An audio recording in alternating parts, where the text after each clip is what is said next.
The Las Vegas Raiders have signed their next quarterback, Jimmy Garoppolo. Jimmy G agreed to a 3-year, $67.5 million deal that does include $34 million guaranteed. The Raiders lost their top 2 quarterbacks from last season after deciding to release Derek Carr, who then went on to sign with the Saints, and backup Jarrett Stidham is signing with the Broncos. The move for Jimmy G does reunite him with Josh McDaniels, who was his offensive coordinator back in New England. And boy, has Garoppolo had an interesting career. He was picked up by the New England Patriots in the second round of the 2014 NFL Draft. In his rookie season, he had 6 games under his belt, completing 19 of 27 passes for 182 yards and a touchdown. He was backing up Tom Brady, who led the Patriots to the Super Bowl that year. Garoppolo didn't do much at all his first year with the Pats, but there still was a lot of optimism for his future. In the following year, Garoppolo played in 5 games as a backup to Tom Brady and completed 1 pass for 6 yards. He didn't start any games that season, but in 2016, Garoppolo finally got his chance to shine. Tom Brady was suspended for the first 4 games of the season after the Deflategate scandal, which meant that Garoppolo got to start 2 games in his place. In his first start of the season against the Cardinals, he completed 24 of 33 passes for 264 yards and a touchdown. In his second start against the Miami Dolphins, he threw for 232 yards, 3 touchdowns, and no interceptions before eventually suffering a shoulder injury in the second quarter. Rookie quarterback Jacoby Brissett took over, and Garoppolo missed the next couple of games due to his injury. He returned in week 6 and served as the backup to Brady for the rest of the season. It was a really disappointing way for everything to work out for Jimmy G, but in those 2 games, he showed enough to prove that he could be a starter in the NFL because the San Francisco 49ers traded for Garoppolo, giving up a second-round pick. Jimmy G finally got his chance to be a full-time starter. He won all 5 games that he started for the Niners, throwing for 1,560 yards, 7 touchdowns, and 5 interceptions during that span. Garoppolo played well enough to ink a 5-year, $137.5 million extension. Unfortunately, Garoppolo's 2018 season was cut short due to a knee injury in week 3 against the Chiefs. Garoppolo was still able to throw for 718 passing yards, 5 touchdowns, and 3 interceptions before the injury. It was a disappointing end to what a lot of people thought was going to be a really good season for him. But he got healthy, came back, and made a lot of noise in 2019. He was the starting quarterback for all 16 games for the 49ers, and he threw for 3,978 yards, 27 touchdowns, and 13 interceptions. He led the 49ers to the Super Bowl, where they eventually lost to the Chiefs. Garoppolo's performance in the playoffs was solid. He threw for 1,127 yards, 8 touchdowns, and 3 interceptions in 3 games. Garoppolo played in 6 games in the 2020 season, throwing for 1,096 yards, 7 touchdowns, and 5 interceptions. He suffered a season-ending ankle injury in week 8, and it was another very disappointing end to a season. And that really was one of the big issues with Garoppolo in San Francisco. Again, Garoppolo rehabbed and came back healthy from injury, and he ended up starting in 15 games in 2021.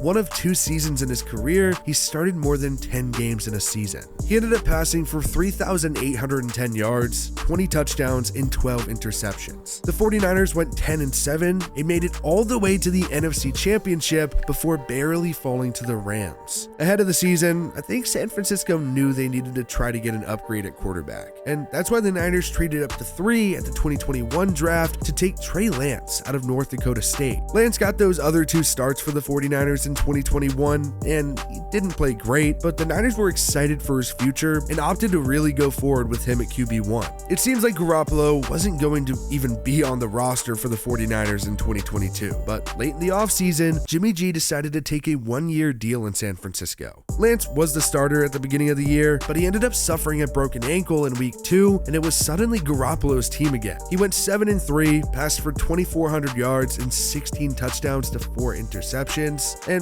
Jimmy G was playing good football, and the 49ers were still winning. Then in week 13, Garoppolo suffered a foot injury and had to undergo surgery, ending his season. Obviously, Brock Purdy came in and eventually got hurt in the NFC Championship, and it was just a mess. But that showed that Kyle Shanahan has even more options at quarterback. Trey Lance and Brock Purdy may have a competition depending on his surgery, and San Francisco did also just sign Sam Darnold as another veteran option. You're not going to find another team in the league with better weapons on the offensive side of the ball than the 49ers. Jimmy G and the other Niners quarterbacks were certainly spoiled. That's what happens when you have Deebo Samuel, Brandon Ayuk, George Kittle, Christian McCaffrey, and a kick-ass offensive line that features Trent Williams, who may legitimately be the best player in all of football. Things look a little different in Vegas, but there are definitely some things to be excited for in that offense. Davante Adams is still one of the best wide receivers in the league, and that's a great guy to have as your number one. The Raiders also did just ink Jacoby Myers to a 3-year, $33 million contract. Definitely a lower than expected deal, but he also gets to reunite with Josh McDaniels after his time in New England. Hunter Renfrow is a good weapon out of the slot,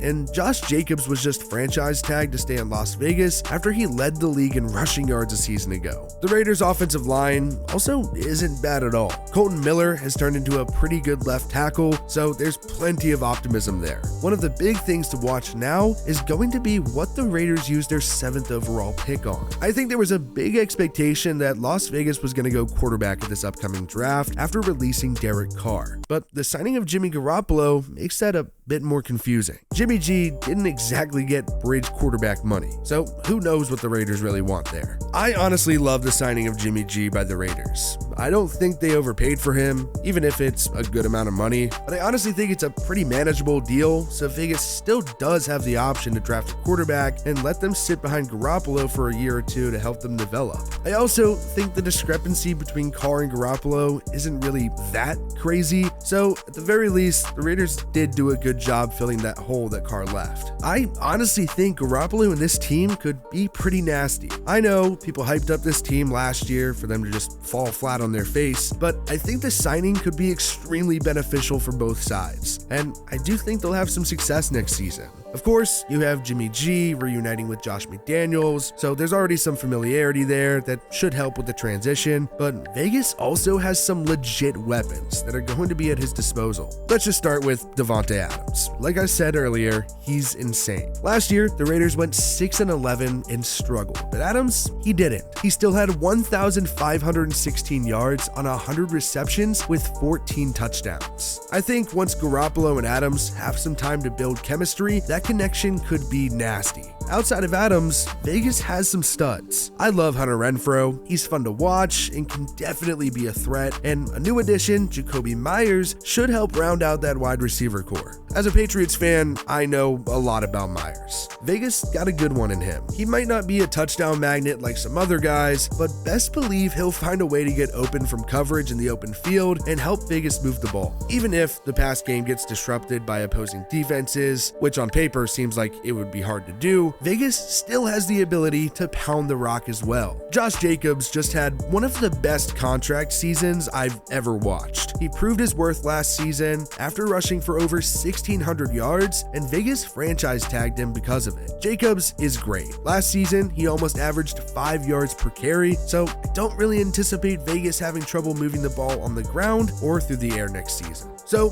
even though the Raiders went out and signed Jimmy G, I do think they should still draft a quarterback as well. I don't think they'll be able to get their hands on the top guys in the class, picking at 7, but I don't absolutely think that's a terrible spot to be at either. Obviously, the 1-2 right now is Bryce Young and CJ Stroud. We all anticipate them to go early, and I highly doubt the Raiders even try to move up for either one of them. But if everything plays out well, the Raiders could luck into a guy like Will Levis, or the guy who I think would be perfect for Vegas, Anthony Richardson. I mean, just think, everyone says Richardson is super raw and needs time to develop, and what better way to do that than to sit behind a proven NFL veteran who's been to a Super Bowl for a year or two. Richardson is great in the run game. He's an absolute athletic freak, but Garoppolo is known for managing games well and trying his best to limit mistakes through the air, and I think Richardson could definitely learn a lot about passing in the pros from him. Either way, the Raiders have ensured their quarterback of the present, or at least for the next 3 years. Now, the question still remains, who will be the quarterback of the future?